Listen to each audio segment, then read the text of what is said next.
Hi guys, welcome to another crafty tutorial on my YouTube channel. And in today's video, we are going to work on part 2 of our Diwali note cards. So if you have missed part 1, I'll link that down on description below for you.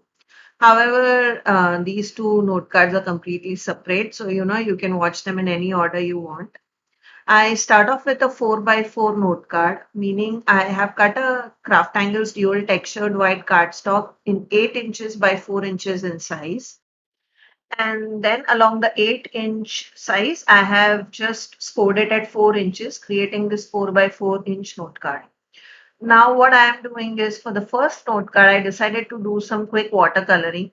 Now, please understand that this is not a watercolor cardstock. So, the watercoloring is not going to be perfect. It is going to be very messy and, very abstract kind of watercoloring. And that exactly is the look that I was going for. However, if you want a very pretty blended watercolor kind of a look, then you would probably need to use a watercolor paper. Again, link for a watercolor paper, etc. I'll link them down below for you, what I normally use in my own cards.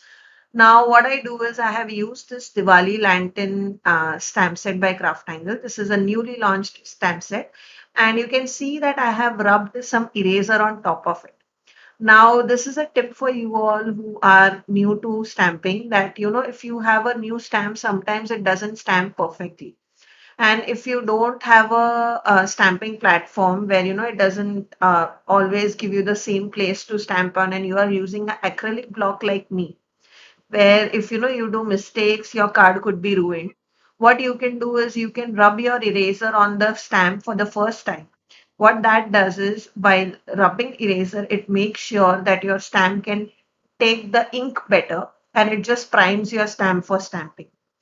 So whenever you have a new stamp set, just make sure you rub eraser on top of it and then start stamping. Any eraser will work.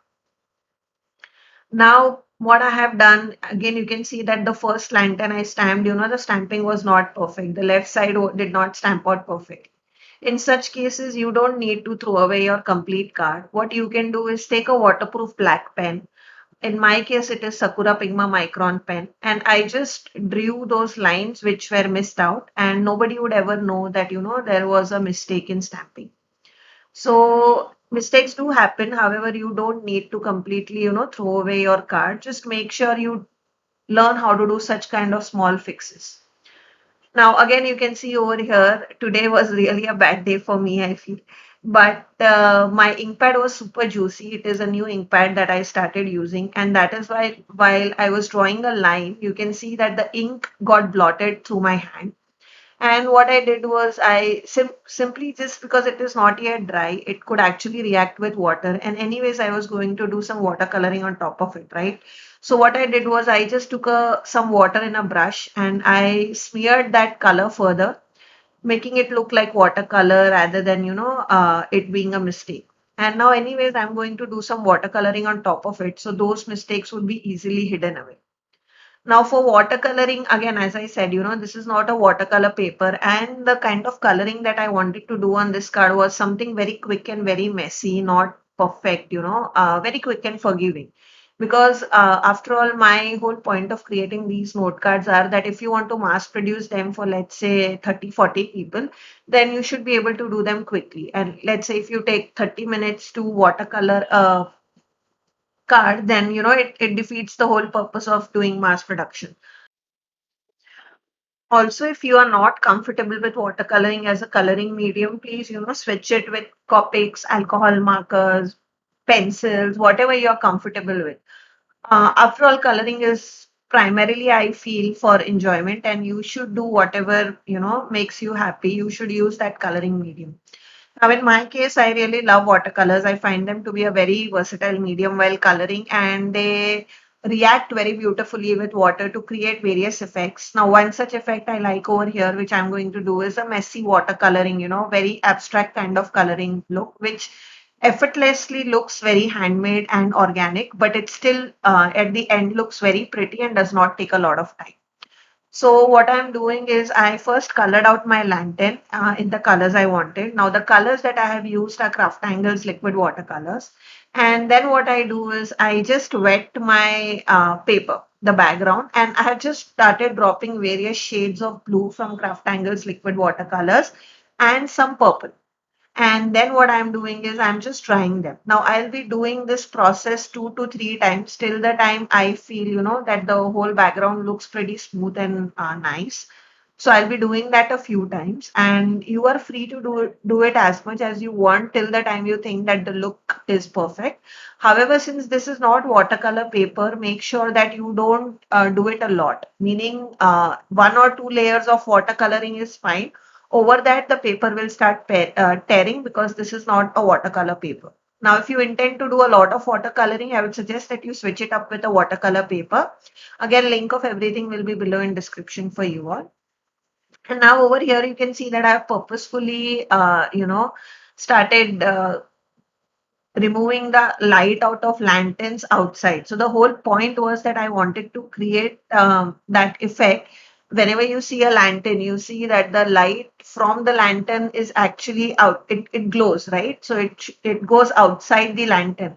So that is what I wanted to show with the yellow, red, and pink light over here. And that is why, they are not within that lantern.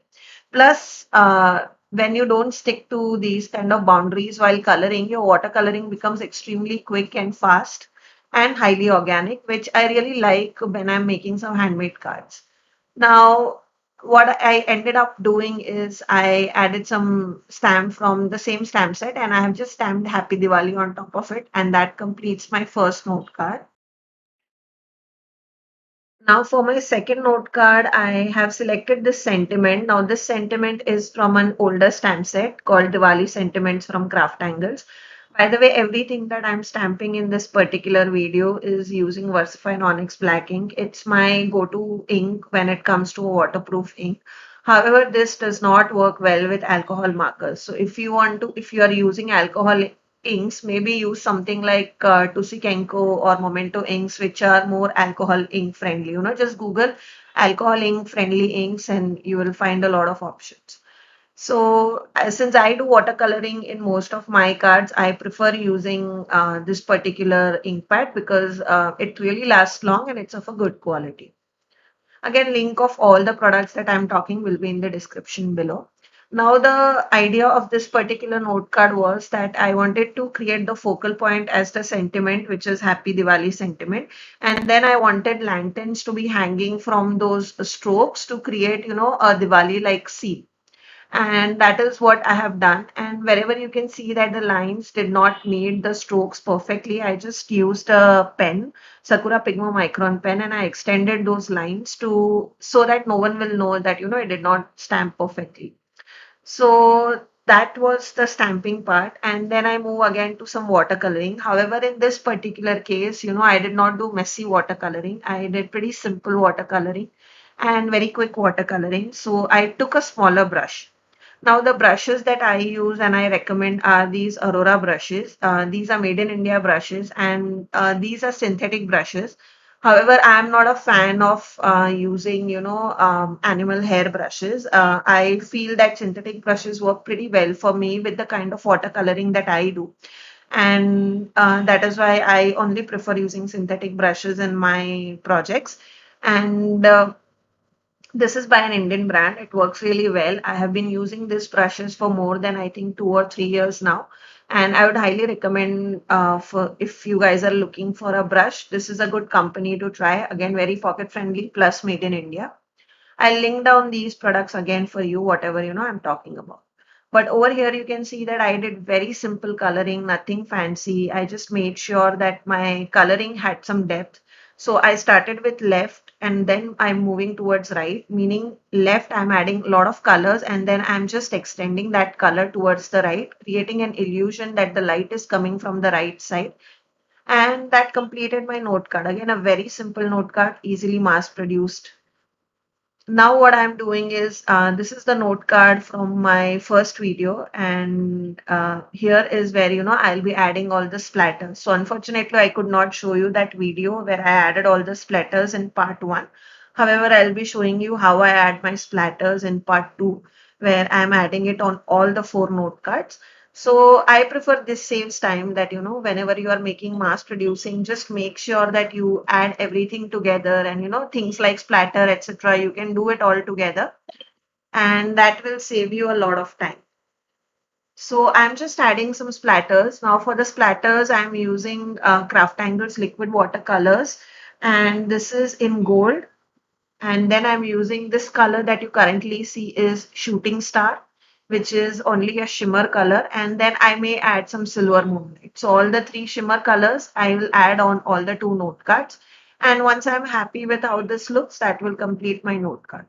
Now these shimmer, they may look pretty simple, but you can see the shine right now that they look extremely beautiful in person and the shine is really breathtaking.